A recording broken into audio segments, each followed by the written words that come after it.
มีหลายคนไปซื้อจักรตัดหญ้าเนาะมาตัดส่วนให้ได้มันยากข้าพเจ้าเอาแต่ไม้กอบอันเดียวมือนึงนี่ไดต้นไม้นี่ประมาณ50 ถึง 100 ต้นเดือนนึงนี่จะมี 3,000 ต้นแม่นตัวมันเป็นการฝึกตีกอบไปนำเนาะคันเฮาตีลูกกอบซื่อๆนี่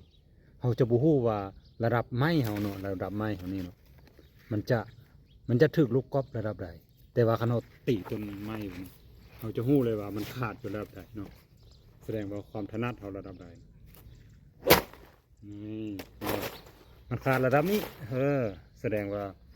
เรายังบ่ทันแน่บันไดเนาะเอาระดับนี้เห็นบ่นี่ไปทางกกมันเลย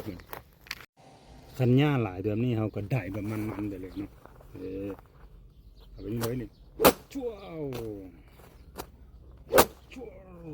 นี่เนาะ